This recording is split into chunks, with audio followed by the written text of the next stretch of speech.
Hey everybody, and welcome back to the second video of hospitalization. I'm going to take my mask off so that you can see me clearly and hear me clearly.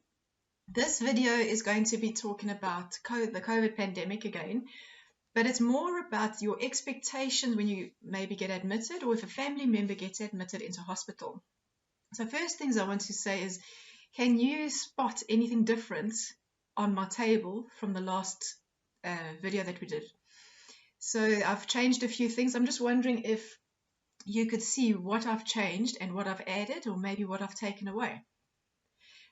The mask that I've got on today is a normal hospital mask. It's not the full surgical mask where pokes out like a duck. But this one is just as effective, and you'll see them wearing it in the hospital. There's a white section and a colored section, and the white section needs to go against your face, and the colored section goes towards the outside. They've actually made it color-coded according to how the bugs get, filtered and transferred over. So it's very important to make sure that you do that. The other things that I've got on my table today. Okay, so this is quite cool. I've got normal water in here with a bit of coloring, just so that you can see the water against the bottle. This is a homemade lung exercising kit. Most physios would already have used this. You might have used it before an operation, and it's very good to open up and expand your lungs. So what you're doing is effectively pushing against pressure. So you've got your trachea and your bronchus, your pipes that are going with the air into the lungs, and then at the end of that is a little bubble, almost like a balloon that opens up, and you've heard them talk about the grapes. So for this to work properly and to absorb, when you breathe in, the oxygen goes through and the carbon dioxide comes out again from the bloodstream. It needs to be quite elastic and needs to be able to move. But when you've got mucus in your lungs, it kind of stops it from working and it holds it together.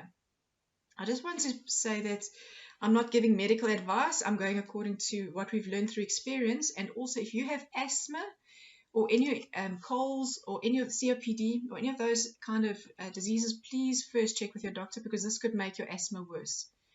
But if you're normally a healthy patient, then take a bottle, add in this much water, cut a little slit, and then add a straw, and you blow against the pressure. Count for 10 seconds and then stop.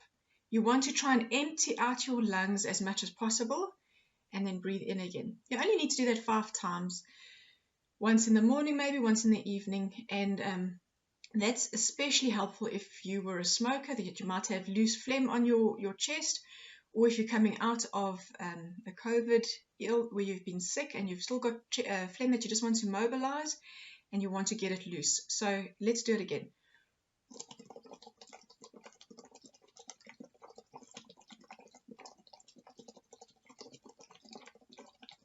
Now, a healthy person could probably go to 20, or a singer might be able to go even further. But even if you can just do 3 seconds at a time, and then you just increase it, do it twice a day, increase it every time. Okay, so quite a cool thing. Now, for little children, they can do it as well. They probably drink the water first. So you've got to make sure that they blow it and make sure it's normal water, not cool drink, and definitely nothing poisonous inside there. So that's quite cool. They can also blow bubbles on a tray of water or in the bath when they're bathing. It's very good lung exercises just for normal health. So let's put that over here. On this side, this is what you've been seeing all over the place, alcohol spray, 70% alcohol minimum, and this is what is killing COVID. So you'll see it in shops and schools. Any public place has to have this by law so that you can clean your hands. The reason is you might have touched a surface, a lift, an ATM pad, point of sale area, or something that you've just picked off the shelf, and this will kill it. So after having used alcohol quite a lot, your hands are going to dry out, and it also unfortunately kills all bacteria.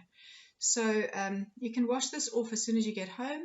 20 seconds with soap and water is a very good idea to wash your hands anyway, washing every finger, between the fingers, giving a good scrub in the middle of the hand, and even your wrist, and then rinsing your hands like this under the water so that it runs off into the sink. and then also rinsing off the tap.